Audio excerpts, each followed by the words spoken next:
Made in 1993 and released in 1994, Body Snatchers should have been the big horror movie for 1993. Should have been. Wasn't. Sucks.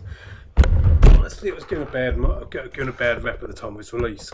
I remember at the time of its release over here in the UK when it came. I believe it came out over here straight to VHS. It never got a cinema release of any kind whatsoever. It deserved one. It really did deserve one. It's not as good as the 1956 version. I believe it's 1956. It's nowhere near as good as the 1978 version.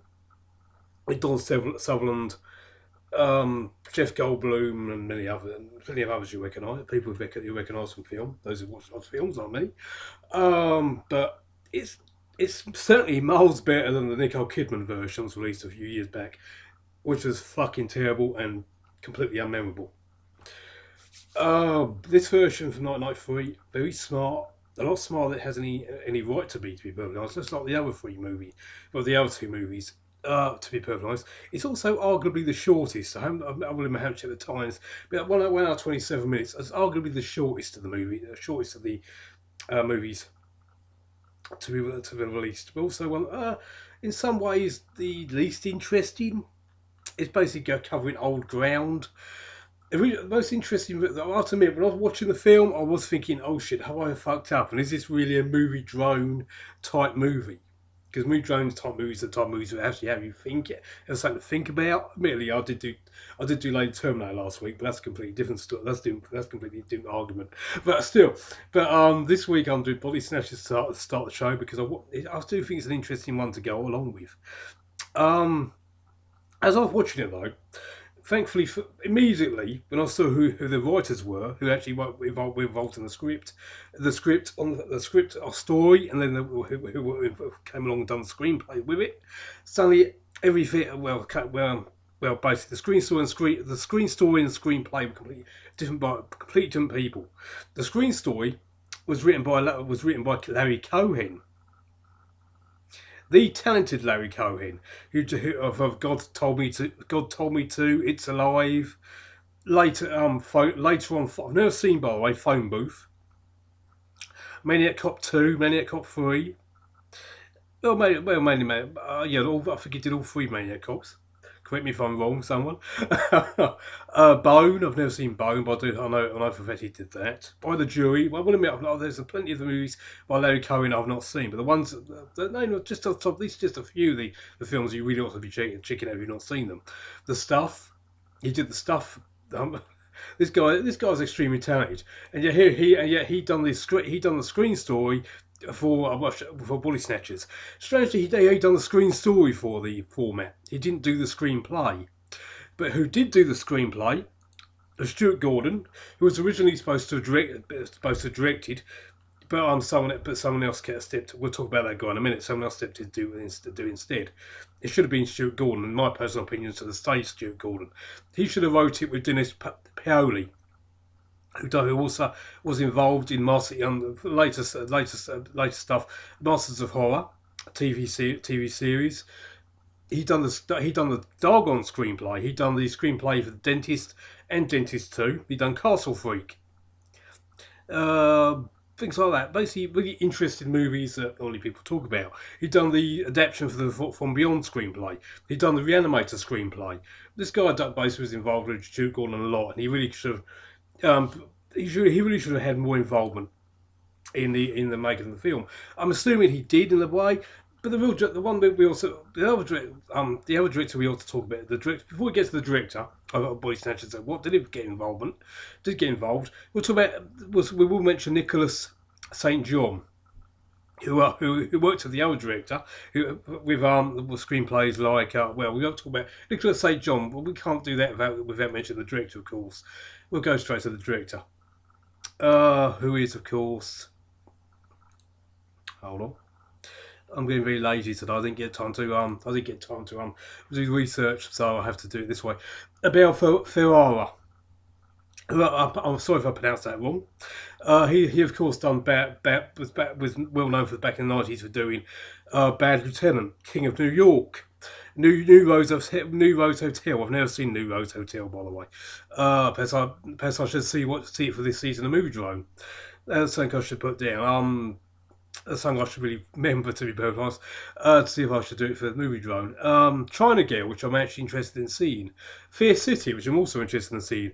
The most interesting of all, he also done, well, let's you count Nine Lives of a Wet Pussy, which I've never seen but already want to see now.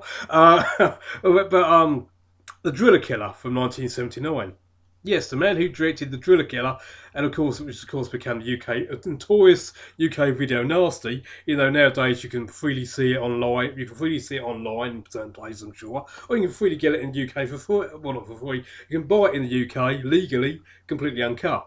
Back in the day, of course, it's a big no-no. Largely because, although I would personally consider the film very boring, outside the infamous driller killer sequences, I personally would find that because I personally consider that film pretty boring. A lot of people love that movie. So, who am I to say anything?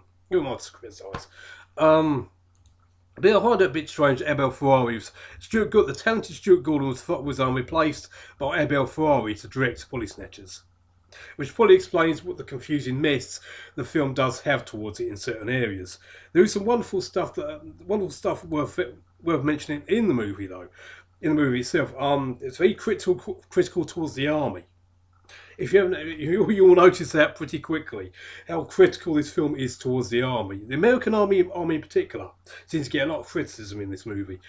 I had no problem with that. There isn't enough movies like that that actually criticise the ridiculousness of war, or in this case, the ridiculousness of the army itself, the ridiculousness of needing an army. There seems to have a woeful criticism towards that. But at the same time, there is also, of course, the body snatchers themselves. We're talking about an invasion here. How it shows the army is completely worthless against this type of invasion. Because it's they take over your body. They're not just killing people, they're taking them over completely. There's a real argument that can be made towards that, how the army is useless in this situation.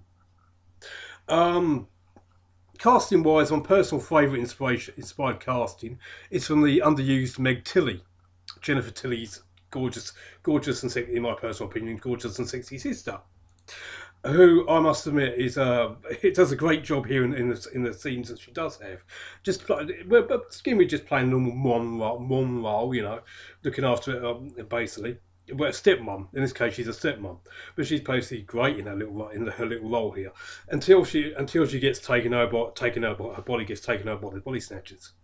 And of course, which the child sees, and they actually do have the little kid watching their mum die, literally fall to pieces in front of her, and then turn up again, come out of the closet completely naked, body double, by the way, for obviously the bottom half. It's obviously the body double. When you actually see her, you can see her completely emotionless face. She plays it very well, in my personal opinion. And she also has one of the coolest speeches ever put to film, which nobody talks about, which was used later on in certain musicians. How one musician band apparently took the entire quote and probably done it legally, and took the entire quote and put it into their album.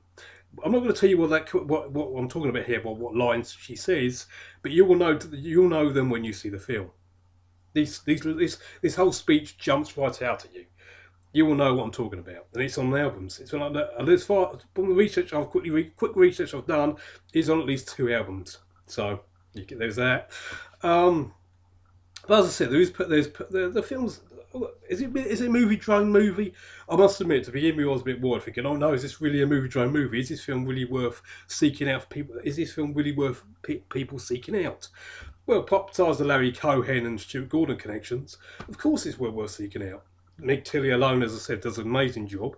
The film has flaws, certainly, even nearly 1 hour. It is nearly 90 minutes long, but even then, the film does have certain problems. As I said, it feels longer than it ought to. Even at less than 90 minutes, it still feels over long. I would personally think that it should have been 80 minutes. A snappy 80 minutes. I can't say my fingers, by the way. But it should have been a snappy 80 minutes. It's not, unfortunately. The ending is garbage, in my personal opinion. The ending is garbage. It feels like a major studio films came into. The last 5 minutes are garbage. Until that, 5 of them fine. I'd argue the last 5 minutes are garbage. I would have ended it after the. Oh, I give it. Don't spoil it. Don't spoil it. There's and twists you will see coming from a mile off. So don't even go down that road of thinking you're going to go and see lots of surprises. Depends though. If this is your first body snatcher movie, you may well be pleasantly surprised.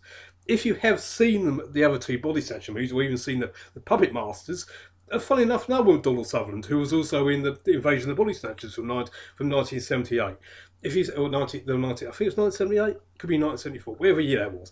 As I say, I haven't had time to do research properly, but classic movie. And of course, the Puppet Masters was made, I think, after this. I think this was made the next year. The Puppet Masters is well worth seeking out. It's that some people say it's a mistake it for a rip-off of the Body Snatchers. I mean, what it really is actually based on next year. Funny enough, it was released next year, and it does have Donald Sutherland in it again from the original, from the first remake. The Puppet Masters might even be Moviedrone worthy of talking about at some point. So I'm going to leave that for now. I'm going to let you guys seek out the original Body Snatchers from 1993 and find it for yourselves if it's worthy of talking about. If you'd like to talk about it with me, leave comments below. This film is well worth talking about. I personally think it's worth talking about. As I said, it's easily the weakest of the three. Of the body snatcher movies that, when it comes to the body snatchers, the ones that you worth investing into. It's easily the weakest of the three, but that doesn't mean it's rubbish. And it does include that absolutely awesome speech from Jennifer Sexy as Hell Tilly. Not Meg Tilly, I keep saying Jennifer Tilly. Meg Tilly, her sister. Not Jennifer Tilly, her sexy sister, Meg Tilly. This really get me live TV, folks.